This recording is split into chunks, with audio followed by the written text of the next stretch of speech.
Dalam konteks historiografi kolonial, istilah Nyai cenderung negatif. Nyai dalam sejarah kolonial itu adalah perempuan-perempuan simpanan atau peliharaan para menir Belanda. Padahal di Indonesia sendiri, gelar Nyai memiliki makna yang beragam. Seperti sebutan Nyai bagi istri pengasuh pondok pesantren atau Kia di Jawa. Sementara di Kalimantan, Nyai berarti gelar untuk wanita terhormat yang bukan keturunan bangsawan. Sementara Nyai di Jawa Barat adalah sebutan umum untuk wanita dewasa. Sejarah para Nyai simpanan menir Belanda ini bermula dari peraturan pemerintah kolonial saat masa-masa pertama mereka menginjakkan kaki ke Nusantara pada tahun 1630. Pemerintah kolonial Belanda melarang perempuan-perempuan Belanda untuk datang ke Nusantara. Yang diperbolehkan ikut hanya istri-istri petinggi VOC saja pada waktu itu. Akibatnya Batavia yang saat itu penuh sesak dengan pria-pria Belanda dan Eropa yang kesepian. Tentu saja tiba-tiba banyak rumah bordir bermunculan di Batavia sejak abad ke-17. Para lelaki Eropa itu tentu butuh menyalurkan hasrat kelelakiannya. Rumah-rumah pemuas nafsu birahi itu bermunculan di sekitar pelabuhan Sunda Kelapa. Selain itu, ada juga di Mangga Besar yang tempat pelacurannya banyak dikelola oleh orang-orang Tionghoa. Di Mangga Besar tempat pelacuran disebut Makaupo karena para PSK-nya didatangkan dari Makau. Berjalannya waktu, para menir Belanda ini kemudian lebih memilih gundik dari kalangan para pribumi untuk dipelihara daripada memakai PSK. Para gundik ini tak hanya melayani kebutuhan seksual para menir, tapi mereka juga mengurusi urusan rumah tangga serta mengawasi para pembantu rumah tangga dalam pekerjaan setara istri, tapi tidak resmi. Mereka memang dijadikan simpanan untuk menemani kesepian para pria-pria Belanda. Tapi tak sedikit pula para nyai mendapatkan cinta dan kasih sayang layaknya suami istri yang sah. Dari hubungan itulah kemudian lahir keturunan-keturunan Indo-Belanda. Perlakuan Cheops sendiri terhadap keturunan Indo-Belanda ini sangat diskriminatif. Anak-anak lelaki Indo-Belanda tidak bisa berkarir layaknya orang Belanda asli. Mereka memang bisa masuk sebagai pegawai Chelsea, tapi hanya sebatas menjadi tenaga militer atau juru tulis. Sementara anak-anak perempuan Indo mengalami nasib yang tak kalah buruk. Tak jarang yang paling buruk terjadi adalah anak-anak perempuan Indo itu kemudian banyak yang bekerja sebagai PSK di rumah-rumah bordir milik orang Tionghoa. Ada satu kisah tentang seorang perempuan Indo-Belanda yang sangat cantik tapi bernasib malang. Perempuan itu bernama Vince de Phoenix.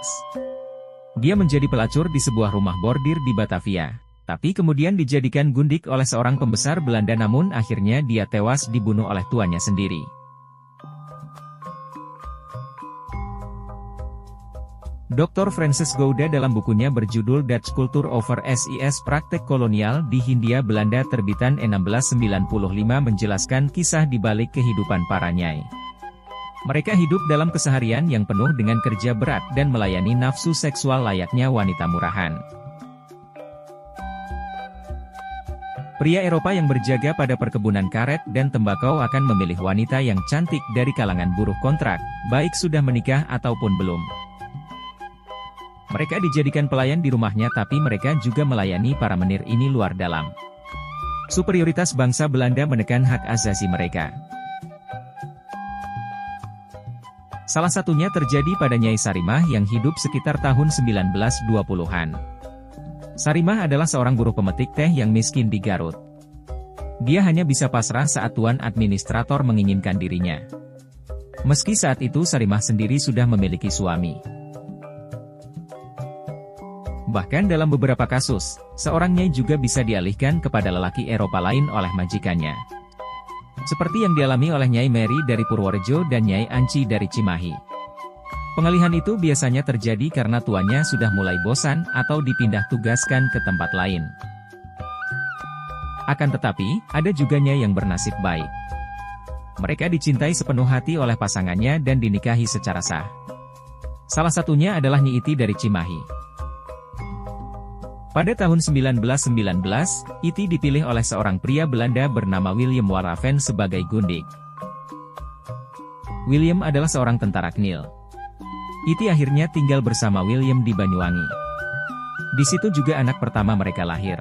Saat itu William sudah berusia sekitar 30 tahun, sementara Iti berusia sekitar 20 tahunan. Kabarnya, Nyai Iti dan anak-anaknya kemudian dibawa ke Belanda oleh suaminya. Ada sebuah kisah menarik tentang sosok Nyai yang kontroversial. Kisah ini sejatinya hanya merupakan urban legend dari mulut ke mulut yang belum diketahui pasti. Faktanya, nama perempuan itu adalah Sari Iteng atau lebih dikenal dengan nama Nyai Saritem. Dari keterangan di buku Saritem Unsensor tulisan Wahyudin, diceritakan bahwa Saritem merupakan sosok gadis belia yang jika dilihat dari karakter namanya kemungkinan berasal dari Jawa Tengah atau Yogyakarta. Dari gambar Saritem yang beredar, nampak jelas bahwa perempuan ini memiliki paras sangat cantik dan mempesona. Sosok Saritem itulah yang kemudian memikat hati tentara Belanda hingga Saritem kemudian dijadikan gundik. Pada saat itu Saritem kemudian diminta oleh tentara Belanda lainnya untuk mencari perempuan lain. Tidak hanya dari Bandung, perempuan yang menjadi gundik militer Belanda juga berasal dari daerah lain seperti Sumedang dan Indramayu.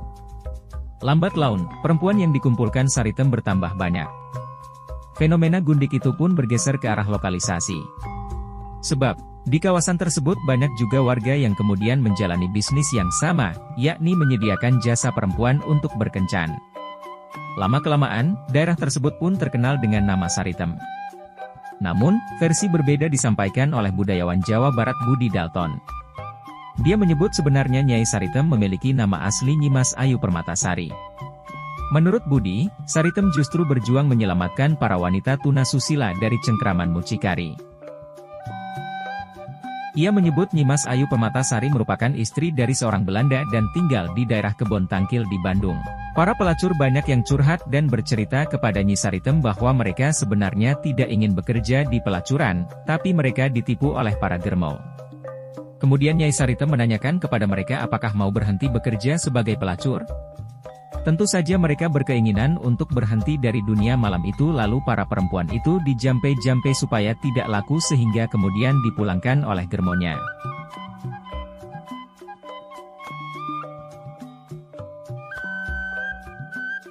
Ada satu nama Nyai lagi yang begitu melegenda, bahkan sampai dijadikan film pada tahun 1929 dan kemudian difilmkan lagi pada tahun 1932.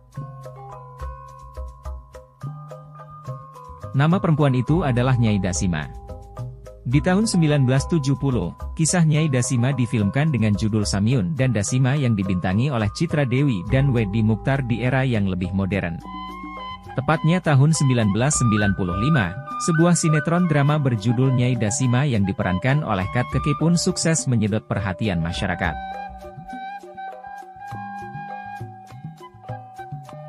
Lalu siapa sebenarnya Nyai Dasima ini?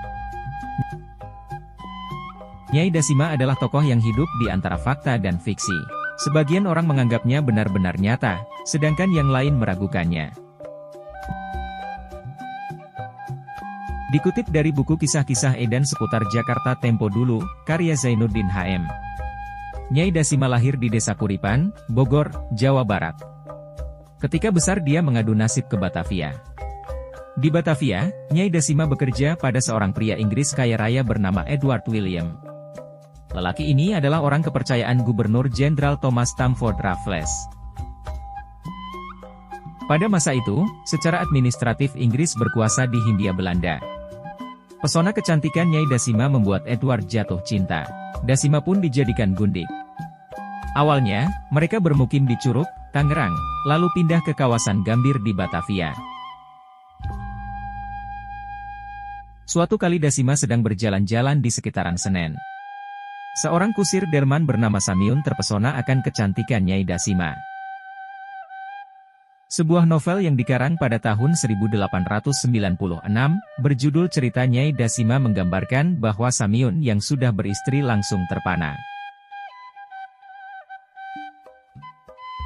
Dia kemudian bersiasat licik untuk merebut Nyai Dasima dari Tuan Edward. Samiun kemudian mengguna-guna Dasima. Nyai Dasima berubah.